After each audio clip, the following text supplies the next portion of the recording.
Thank you very much. And good morning again. And thank you. There's one seat here, sir. We say for you. You're all set. Again, I'm Henry Stankiewicz. I go by Hank. And today I'm hopefully going to take what is a very important topic, incident investigation, and making it interesting, making you understand that as biomedical engineers, HTM professionals, it's an important part of our everyday job. I have some props. It's too warm in the room to wear either one. I have my Sherlock Holmes hats. So we say following the clues. I am into all things Sherlock, if you will. So I sometimes look at what we do as our investigation role as being a little bit of a Sherlock Holmes or a detective. Although I sometimes think I relate more to Columbo than I do Sherlock Holmes. Okay, so I should have tested this before Nicole left. See if you can help me out. Let me see if I'm hitting the right. Oh, you're still here. Good, Carly. Oh, there we go. Maybe I just have to push it harder. All right, so let's see. Oh, you did. Okay, thank you. All right, so yeah, are you put? No, I'm doing it now though. Okay, thank you. I appreciate it. That's, it's knowing your resources is very important, and I usually need help. So again, following the clues, incident investigation's a tricky assignment for a biomed. You have to have both technical skills, but also social skills when you're dealing with the staff investigating something. So I have 7 sections today I'm going to present over this next 50 minutes. The learning objectives, a little bit about myself in terms of an introduction, what medical device incident is, then reporting and investigations. Then I'm going to talk about the VA. The VA is Veterans Administration, Veterans Affairs. We published a medical device incident investigation guidebook, and in that there's 10 steps that I'm going to go over. Then I'm going to just summarize. I'm going to wrap up a little bit about the data that we've accomplished or that we've collected in the VA, and then I'll go through conclusions and questions. And I do, I know I smell a lot of my VA colleagues in the room, so I'll ask you if I say anything wrong, you can fact check me immediately and stop the debate and correct me. I'm now a contractor with the VA, so some things I say about the VA may no longer be true. So feel free to my VA colleagues fact check me. All right, so again, we're going to understand the importance of conducting an investigation, how to conduct an investigation, and then we're going to review those 10 steps I talk about. The VA has 10 steps. I think ECRI has 7. Your hospital may have 6 steps, but whatever those steps are, follow them, document them, and conduct the investigation properly. All right, so this is who I am. My hair was naturally brown back then. I haven't updated my photo. I'm part-time at Sigma. Sigma Healthcare Consulting is a small woman-owned business that we contract with the VA. I've been doing that for about 10 years now. I left the VA after what I consider a successful career, and I was retired unsuccessfully for a year, and I came back, and Sigma was kind enough to hire me to conduct patient safety investigations, but that morphed into some other jobs like program assessments of biomedical programs, as well as sterile supply programs. I became a sterile supply expert over my contracting career. I've stayed current, as they say with CEUs. I am a certified clinical engineer. I pride myself on staying current. It gets harder every year because, as you know, in our field, it's changing every day. That's what I love about it. That's what keeps me excited. This is a little bit about Sigma Consulting. My boss is paying for me to be here today, so a little bit of a commercial. This is what we get involved in. There's 20 of us now that have biomed backgrounds. God bless. There's 20 of us now that have biomed backgrounds in Sigma. Again, for a small business, that's a pretty big number. And we get involved in all sorts of aspects of the VA's program in biomed. And forgive me if I'll keep going back between clinical engineering, biomed, and HTM. None of them seem to flow just yet. I don't know what will be called the next decade. Again, my primary role, as you see with patient safety, is the incident investigation work, and that's what we're going to talk about today. All right, so let's talk about medical device incidents. So again, I previewed a little bit about Sherlock Holmes, so let's not forget he's a fictional character that Sir Arthur Conan Doyle said, when you've eliminated the impossible, whatever remains, however improbable, must be the truth. And that's a very important lesson for me as I got started doing investigations. And again, remember, the challenge I have is I have to investigate incidents remotely. I work from home in the Boston area, and there's an incident in San Antonio, Texas, at the VA there. I have to rely on pictures that they've taken. I have to rely on sometimes secondhand information. You folks in the field, you've got a distinct advantage. You're there, your boots on the ground to work with the staff to resolve the incident. And this is important to remember because often you may not feel you've come to a good conclusion as to what happened. So sometimes it's just removing everything else, and what remains, that had to be the truth.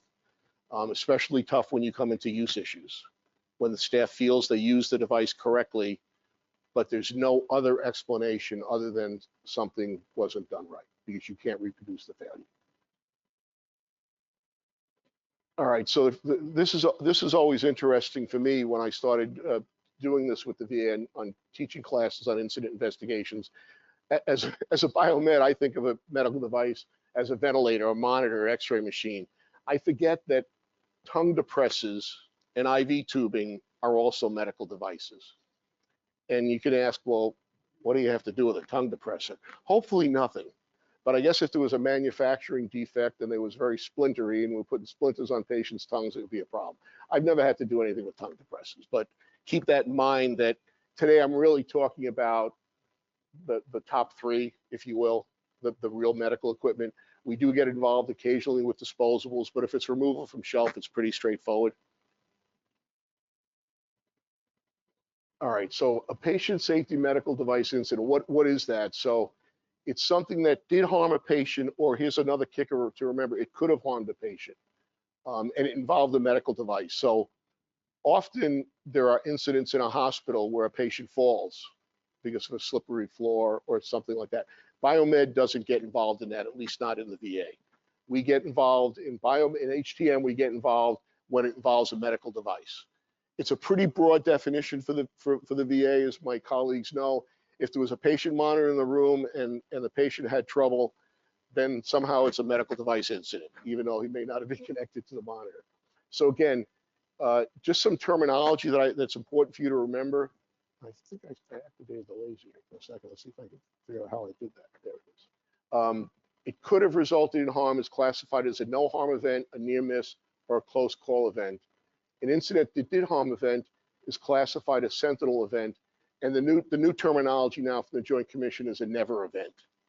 So again, our field is always changing. We're always coming up with new names. The Joint Commission is always coming up with new things, so you have to buy their latest book to make sure you're following their rules and regs.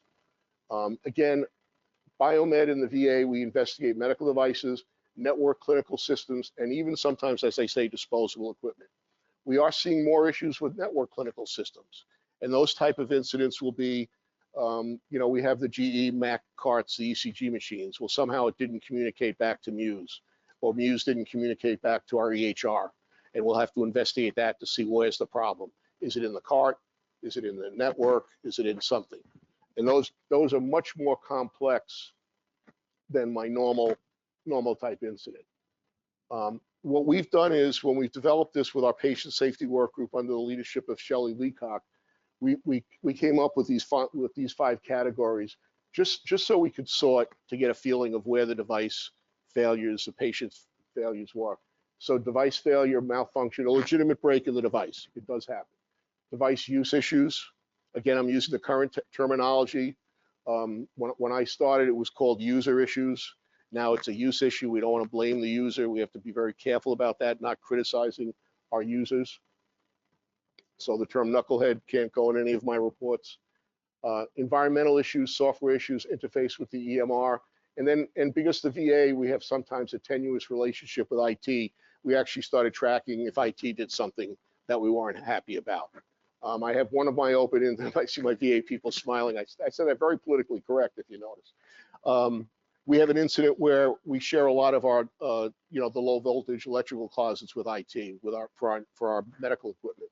And IT went in and just disconnected everything in a closet and shut down our entire telemetry system. And biomed is running all over the place trying to figure out what went wrong. So I classified that as a use issue. Could have been environmental, but I classified it as a use issue at first. And then I said, oh no, really, that was IT. So it's a little tricky coming up with the classification. And the solution to that was we put better labeling in the closets, and we kind of work better with the IT department. You have to work with your colleagues.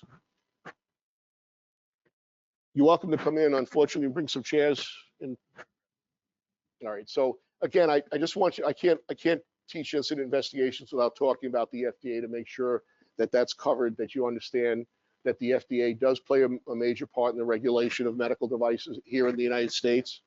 And class 1 is, you know, a fairly low technology classification. Class 2 is a little higher, and then class 3 is the most serious type of device. When I teach this class to the VA, we stop here and ask questions. So I will stop here and ask the question. Do you respond differently if it's a class 1, 2, or 3 device? If you have an incident at your hospital, would you react differently if there was a class 1, 2, or 3? What would you do? Go ahead, sir.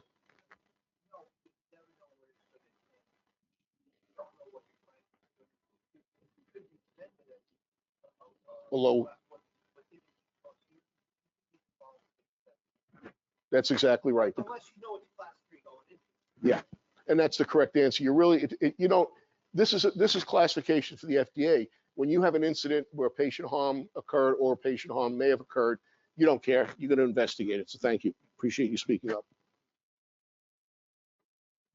All right. So why do we investigate patient incidents? I find this stat to be very upsetting still. Hospital errors are the 3rd leading cause of death in the United States, according to Johns Hopkins. After an incident occurs, it becomes imperative that we do an investigation to prevent the reoccurrence. That's key, prevent the reoccurrence and limit risk to our organization. However, missteps and gaps in the process or lack of investigation experience or resources can leave an organization open to recurrence and costly claims. That was me. If you attended the ECRI seminar, when they do incident investigations, you will find that the liability issues are very predominant part of a private sector hospital. With my background being VA for all of my career, liability doesn't enter it as often as it does in the private sector. Some of the incidents I have that are open on my desk, there are two are the equipment is sequestered because there is a lawsuit, but that's the exception rather than the rule. In the private sector, that's not always the case.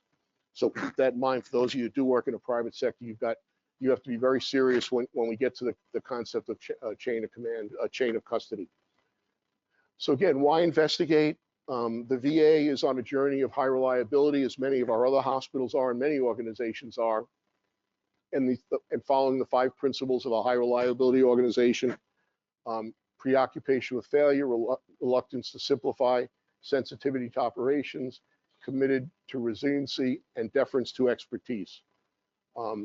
Experience high reliability organizations. This is a wonderful data point, if you will. We experience fewer than anticipated accidents or events despite operating in a highly complex, high-risk environment. And boy, that does describe the hospital, a highly complex, high-risk environment. Again, we have to strive to understand what wrong so we can prevent it from happening again. That's my mantra working for the program office in DC. My mantra working with, I mentioned San Antonio, is to try to help them resolve what happened in San Antonio, but equally important is to make sure it doesn't happen at the Boston VA. It doesn't happen at the Connecticut VA. It doesn't happen at the Salisbury VA. And that's as many of your hospitals now, you're not standalone hospitals anymore. You're part of a multi-hospital system. It's important for you to communicate what happened at your campus so your sister campus doesn't experience the same problem. All right, let's talk about reporting and investigations now. It's very important to understand the MedWatch and the FDA system of reporting. I got burned a couple of times early on doing this because I didn't understand the concepts as we get to the bottom of this.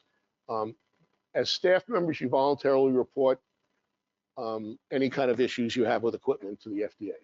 The hospitals must report serious injuries and death. And at the VA, that occurs at that local hospital. So I mentioned San Antonio. San Antonio is responsible for reporting this, not headquarters. That sometimes comes up. And manufacturers must report malfunction, serious injury, and deaths. This is interesting because in the VA, we do a lot of our own repairs, our own in-house service. We also have third-party vendors. So often something will get fixed or something will get resolved during an incident, and we don't notify the manufacturer. So again, Shelley and the Patient Safety Work Group has really tried to put things in place to make sure the manufacturer is notified of an incident so that they can concurrently make the same report. For those of you that have used the FDA MORE database, it's a searchable report that you can search to find out if your device, if you had a problem with an Alaris 800 pump, you could search it to see if you've had problems. Here's the caveat with that. They receive several 100,000 of these every year. It's a valuable source of information, but please pay attention to these next few words. It's a passive surveillance system. That means nobody's looking at what you submit. It has great limitations, including the submission of incomplete, inaccurate, untimely, unverified, or biased data. I want you to think about that so that anybody in this room could submit a report. You may not like the Alaris infusion pump and you had a hiccup with it. So you're going to use this MDR process to complain about the pump without really having the hard data to know if the pump was bad.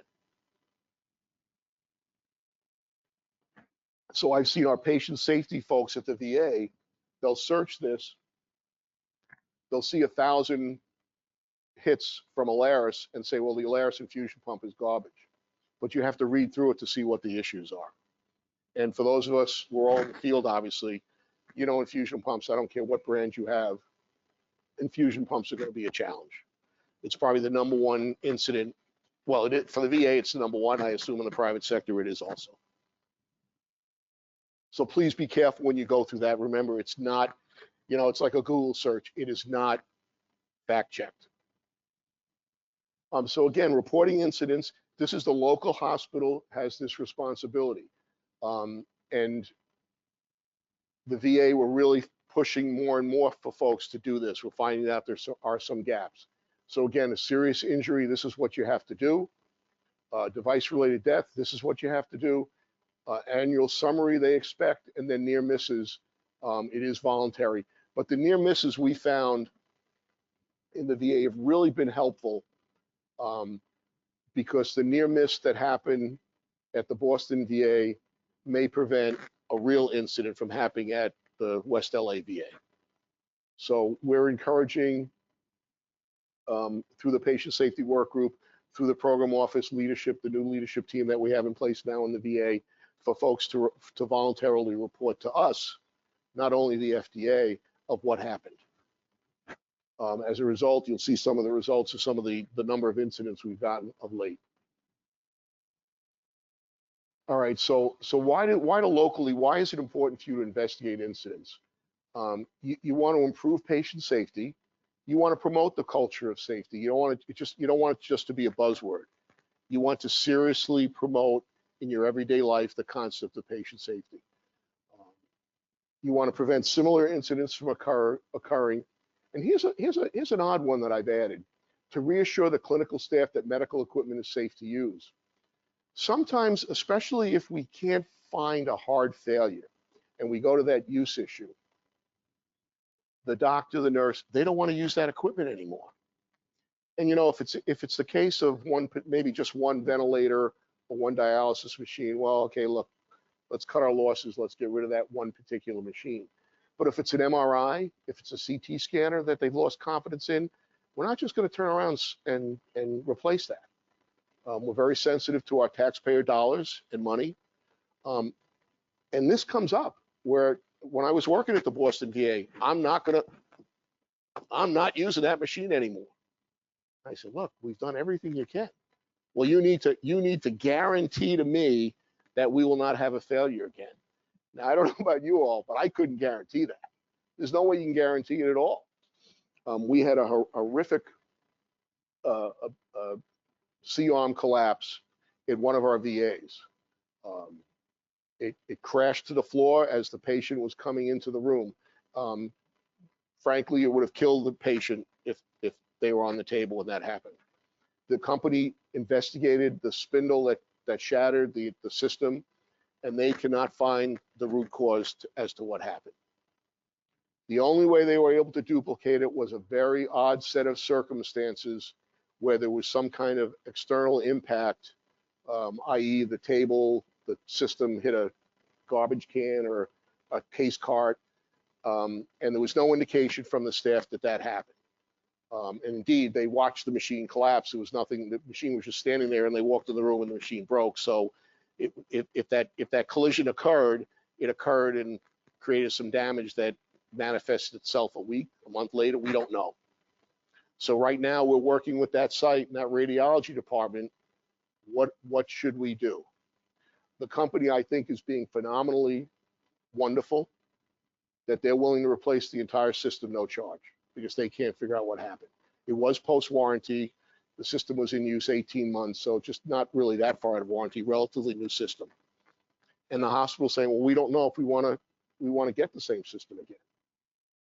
And I'm saying, well, that's a $2 million gift. You got to decide, you want to spend $2 million and get something else? And then I have to politely remind them, you have a sister system right across the hall that's the same system. We have the same system in, here's where fact checking, 50 VAs have the same system. I know there's one in Providence because Jordan was kind enough to let me go to the Providence VA and look at the system, play with the system. Sometimes it's really great to get out of a home office and figure out what's going on, to look at what could happen and why this thing shattered like that. Yes, please. No, they had just finished a case. Everything went fine. Great question. Was it the first case of the day? No. They wheeled the patient out. They cleaned the room. Everything was ready. They started bringing the patient in, and then boom. Very dramatic pictures. So again, sorry. I'm struggling with helping them. I lost my place. Sorry. I'm really struggling with this because we can't give the company, the HTM program office, Megan Field, who's our director, she can't send a letter saying this is going to be safe. The company can't say a letter. This, we just have to. It has to play out. So we're having a meeting with leadership. Actually, tomorrow I have to remember to make that call to try to see what they've decided. It's obviously not my decision. So why do we get involved? Why does the national office, which I help, and I'm not the only one doing the remote investigation. There's 15 members of the patient safety work group that call the sites up to help. Why do we get involved? We get involved when the hospital reports an incident, when they do ask for outside help, and sometimes they don't ask for outside help, but we have to help them anyway. And then again, if it has national implications, so we can roll things out. I had breakfast with Shu Ling from Sodexo, and he talked about how some of the incident work he's done at Sodexo has resulted in recalls of products, and the same thing with the VA. We've done work as a result of what we found with device failures. Companies have had international recalls of the product. All right, so we talked about the guidebook. Several years ago, the VA published a guidebook, and it's due to be republished in December with a lot of significant updates, but we're still talking about the old one. This was a big collaboration. God bless. There's something in the air because I'm sneezing too. This was a big collaboration with a couple of different silo organizations with the VA, CIOSH, Biomed, and the National Center for Patient Safety. We developed this wonderful guidebook.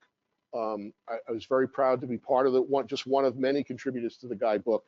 The guidebook was recognized by both AAMI and ACCE as a patient safety award during one of the conferences several years ago when it was published. And that's pretty rare for both AAMI and ACCE to recognize the VA the way they did. Again, this is the guidebook. It's the playbook, if you will, on how to conduct an incident investigation. We have a lot of turnover in Biomed in the VA. A lot of corporate knowledge gets lost when that turnover occurs. This is a guidebook that folks can go to online, refresh their memory, get ready to do an incident investigation. It has a lot of tools and enclosures that we're going to go through. And all right, so in chapter 4, I'm not going to go through the whole guidebook, obviously. Chapter 4 is the steps conducting a successful medical device incident. There's other chapters in the book. There's an appendix in the back of the book that describes actual incidents that I've investigated over my career, from rectal probes to CT scanners. You get involved in everything. If we had more time, I'd love to spend time with the case of the runaway bed and the rectal probes. Those are two of my favorite because they were very complex and very interesting. All right, so what are the critical steps for conducting an incident investigation? So the first thing you're going to do is step one is your incident response. Now, you want to dispatch your medical device incident response team. No one has a medical device incident response team, but it looks real good in the guidebook, but let's be realistic. You're going to send up one of your best. You're going to go up yourself, maybe the patient safety manager, depending on if it's a very visible incident. But think about that. Who do you want to be involved in that? Grab the incident checklist. We're gonna show you what that is like. Grab the go bag. Take emergency measures to minimize the harm to patients, and then provide backup or spare devices if needed. Very important step one. This is how you start. You start strong. All right, so here's the checklist. The next few slides will go through a checklist. If I was a working biomed in the field now, if I was still at the Boston VA, I'd have a couple of copies of the checklist at my 5 campuses because you never know where the incident's going to occur. And it's a little, I call it my cue sheet of what I have to do to investigate an incident, so I don't skip an important step. You don't want to sit back and go home at the end of the day and say, oh my goodness, I forgot to do that. So it's a reminder of what you have to do, and it's like little check boxes. So it's really organized very nicely. And again, most importantly, ensure the safety of patients, visitors, and staff. Provide backup if you can. If it's a CT scanner, obviously you can't. But in that case, you're going to find out, okay, what hospital do I have a relationship with that provides backup? Back in the days when you only had one CT scanner, you shared that resource with another hospital. This is often, we've had a couple of devices that smoke, and the nursing staff has been trained. If there's smoke, pull the fire alarm, so the fire department does come. And make sure that the situation is stabilized and the staff present from the staff present. Again, remember, you're up there looking at the equipment, worrying about the equipment, but the staff, the nursing staff in particular, worrying about the patient. That's the way it should be. And don't overlook that to make sure that you're worrying about the patient. My wife was kind enough to be in the background here. She's a nurse, and when I investigate incidents, she's often asked, was the patient okay? And I'm looking at the engineering report, and there's no mention of the patient at all. I don't know if he died. I don't know if he got hurt. I don't know if she got hurt. So we came into this field to help people. So let's remember why that equipment's in the hospital. It's to help people. So again, a continuation of the one-page checklist. Secure the area and anything else suspected to be involved. I've been in the field too long. I still can't get the nursing staff to save the consumables, to save the tubing from the infusion pump, to save the lot number from the catheter. It's so hard, and you spend all this years of education and you're picking through the trash to look for packaging, but it's part of the job. This is tough where you don't want to disconnect or change anything. Don't shut down things or unplug, remove batteries. Don't clean it. This was a real concern during COVID. We had an incident. It's a COVID patient. The machine has cooties. We don't want to go near it. We don't know what's going on. What should we do? Put a bag on it, put it in the corner somewhere, and don't put it in the corner in the biomed department like the one hospital did. Find a secure place away from people, because we didn't know. It was the fear of the unknown in those early days.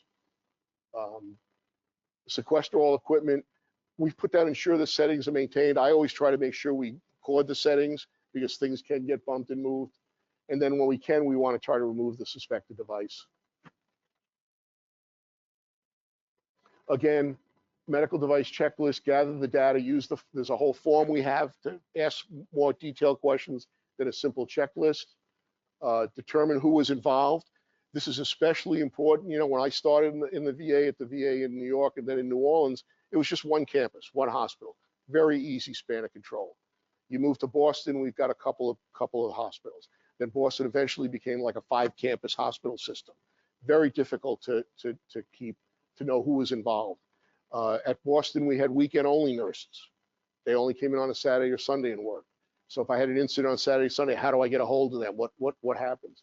So it's really important to, you don't necessarily have to interview people right away, but try to find out who was there. Take photographic, audio, video record, anything you can do to help yourself remember what happened with photos. I always stress here, if you're taking photos, do not use your own phone. Do not use your personal phone, because if there is a lawsuit, if there is something that comes on, that phone can be, collected by the investigators. And I don't know what you have on your phone, but you probably don't want to share it with the whole world. So make sure that you have access to a camera that's VA property or your hospital's property, so you don't have to share your own phone. And then this is another tricky issue, and especially if during Equi's presentation at Amy in June, they really stressed that if there was an investigation or an incident, that you should really bring in a third party. And we could have a whole roundtable on that, just like the right to repair one. Think about it. Biomed takes care of the equipment in the hospital, either hands-on, third party, or OEM, right? You have an incident, well, who goes up and looks at the equipment? Biomed, HTM. You have an inherent conflict of interest there. So use your judgment, especially if there's a patient death. Really work closely with your risk manager department, your executive leadership team, to find out what they want you to do. They may want you to be a little bit hands-off, so there isn't that conflict of interest. I'm really proud the fact that the VA trusts the Biomed, VA, HTM professionals to do most of our own investigation. We very seldom have brought in third parties. And when we have, we've done it with our oversight. But something, especially if you're in the private sector, to keep in mind, you really need to follow your local policy to find out what they're doing. So again, the checklist still goes on. It's a lot, but it's all on one page, trust me. And again, this is where you're analyzing what happened, trying to duplicate the issue. You want to review the device history. So a big shout out to all of you. The job isn't done till you document it in your work order system, whatever it is. The VA, we've got a robust system called Ames-MERS that was developed ages ago. It still works, but it's my baby. I love Ames-MERS, but they're migrating to Maximo and Nuvolo and a more modern off-the-shelf system. Whatever system you're using, make sure you document your repairs, make sure you document your PM, because that all becomes disclosed to the lawyers when they're looking at an incident. And I can assure you, even if you skip a PM and it had nothing to do with a device failure, you're going to jeopardize the reputation of your hospital. All right, so we talked about, you saw a go bag. Well, we've identified when we had this meeting developing the guidebook, we actually developed a go bag to have. And again, when you talk about the Boston campus, well, that means there's 5 bags somewhere in the biomed department, 5 different departments. You can't just have it at the mothership and expect the sites to be aware of what's going on. Not a lot of money. There's no reason any of you can't have this ready to go. From the caution tape to measurement devices, the checklist, defective, lockout, tagout. It's a slick way of doing your job so you don't forget anything. And again, when you're at one site and the incident's at another site, this helps your staff at that site do their job. So again, everything's readily available. It's in the slides. I'm not going to go through it all. It's just, again, it's my Sherlock Holmes or CSI guy. All right, step 2, continuing with the critical steps. You want to secure the area and the devices. Discreetly isolate the incident. You don't want to be screaming up there. If it's in an ICU, you don't want to get the other patients nervous. You don't want to get the staff nervous. Preserve the evidence. Do anything you can with barricades. I'm not really a big fan of the yellow tape, but the VA felt the yellow tape was appropriate. This is very, very important, and especially during COVID, this is critical. Make sure you're protecting yourself when you're investigating something, and then lock out any devices that could have been involved. I've actually investigated incidents where the report comes in, this infusion pump free flowed, and the bolus of medication was delivered to the patient. And I work with Biomed in the site, and they go, yeah, but we can't find the pump. They didn't tag it. They put it back in use. So somewhere around there, I go, well, you're going to have to try to find it. And they go, Hank, I've got 2,000 infusion pumps spread over 4 campuses. How am I supposed to find it? I said, well, probably didn't go to another campus. So how many do you have at that one campus? Trying to be very polite, saying you got to try to find it. And then maybe the nurses really didn't think there was anything wrong with the pump if they put it back in use, but that's a story for another day. I love my defective do not use stickers. I'm a big sticker fan. I think our PM label is not just a label to show you've done planned maintenance, but it's a public relations label to show the nursing staff, the clinical staff that you've done something to the equipment. I always like to put our labels in a very prominent place and explain to what it means that this machine is calibrated and ready to go. I'll often ask the nursing staff when I'm doing program assessments, and I come in like the hotshot I am and telling people how to do their jobs, and I'll see stickers that are out of date, and I'll call the nursing staff over and say, this is out of calibration. Do you still use it? And they go, well, I don't know what that label is.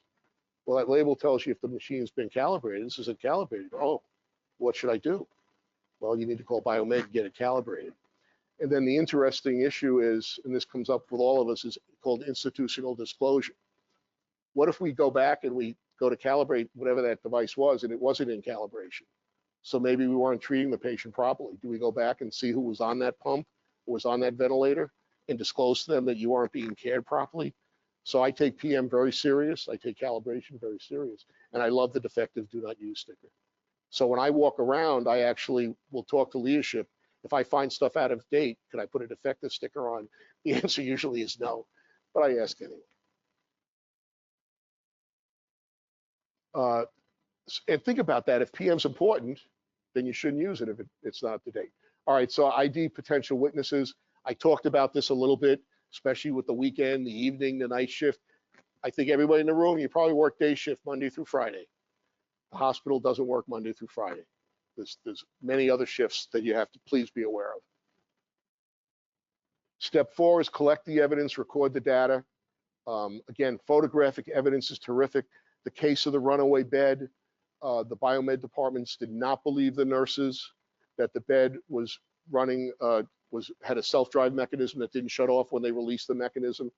I asked them, I said, you know, I've worked with you in your hospital before. I've worked with your nurses before. It's a good hospital. Try again, keep trying. Oh, Hank, we don't have the time. I said, please, you got to try. They did, and sure enough, they were able to duplicate the problem. It was a very intimate problem.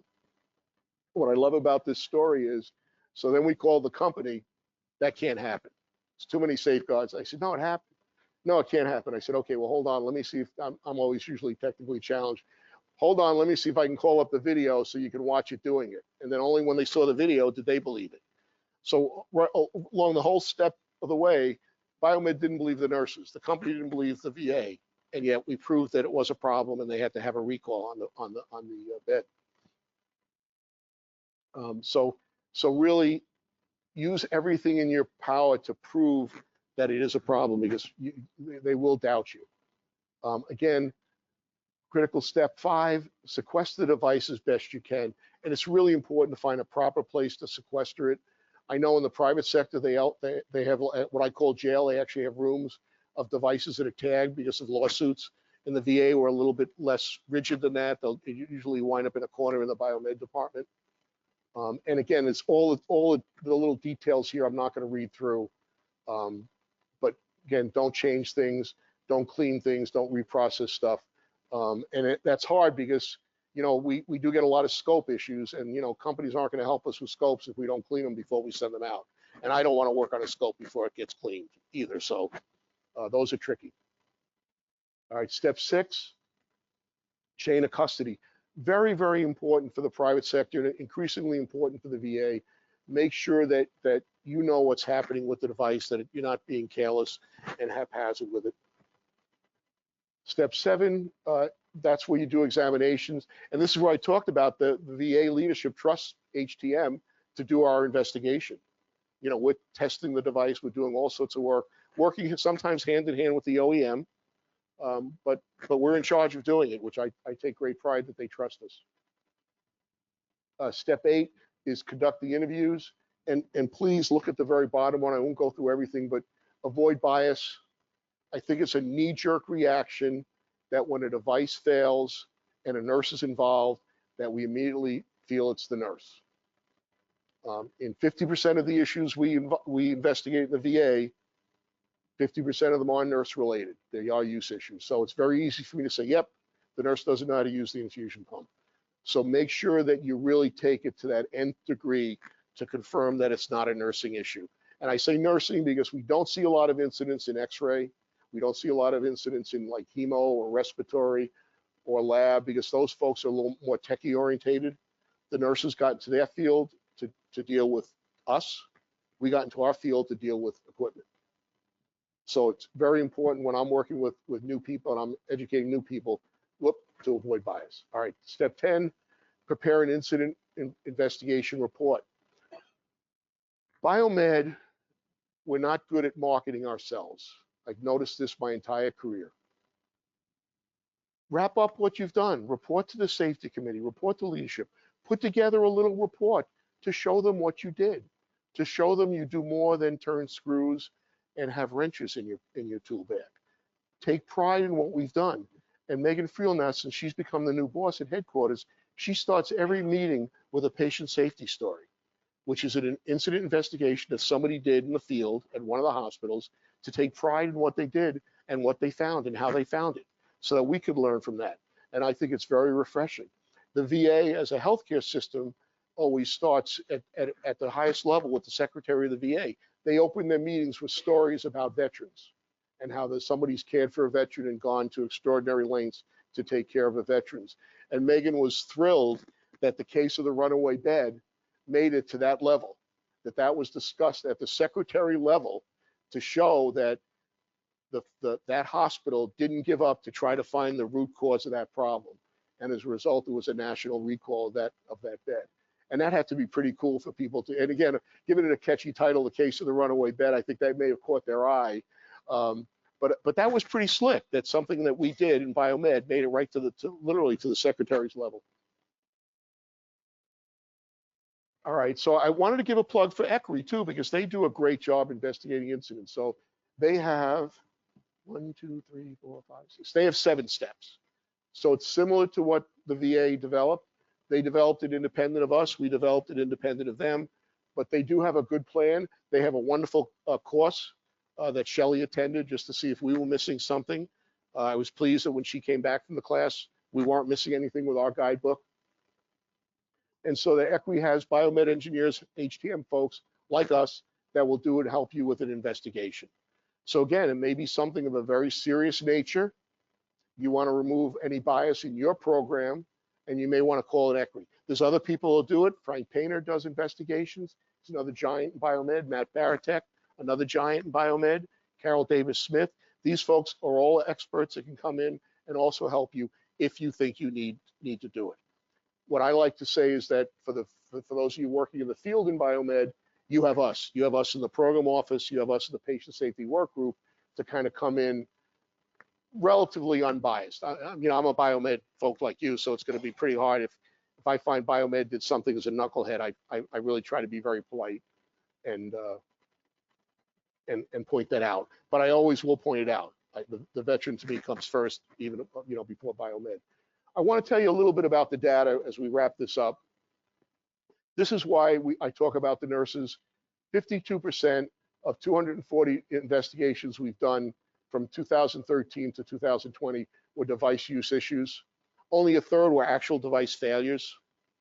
And then as I said, I broke that up into other issues. So as all we talk about IT really hasn't affected us in terms of actual incidents. They may drive us crazy, but it really never affected us in terms of incidents.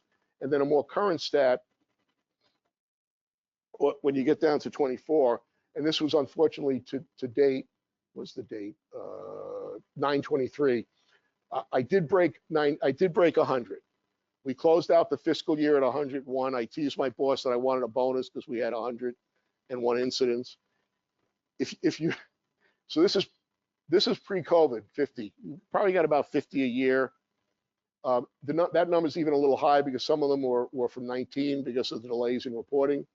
But the numbers crashed in 21, 22, and only started coming up a little bit in 23. But we broke the bank this fiscal year.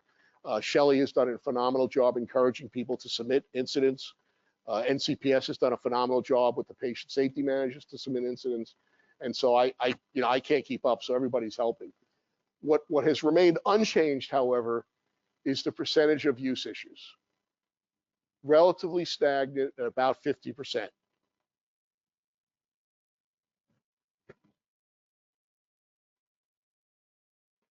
So here's my conclusions, which I want you to leave here and think about. The device failures are spontaneous. I was very, very proud that the VA, the PM and service records were always up to date when we checked the records. More PM would not have increased the reliability of the device. And then these are my holy grail of equipment categories: pumps, ceiling lifts, video scopes, and more recently we're seeing a number of beds incidents. And that may be because historically in the VA, Biomed didn't do beds. That was done by an engineering department.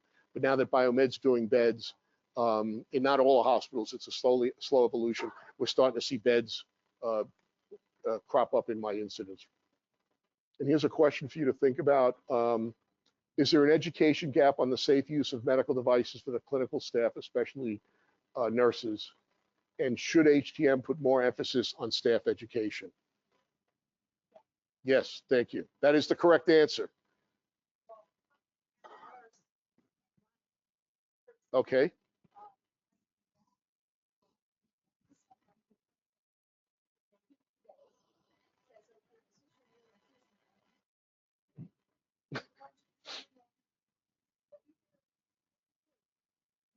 And then run out of the room as quickly as we can. For that 15 minutes, whatever it is, I may not use that.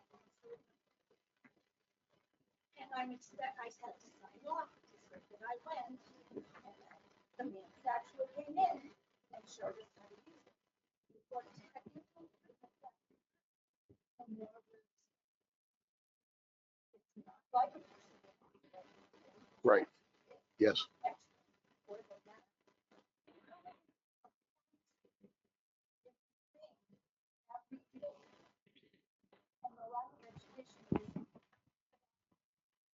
Thank you. Can you attend all my sessions? And that's why I asked that question.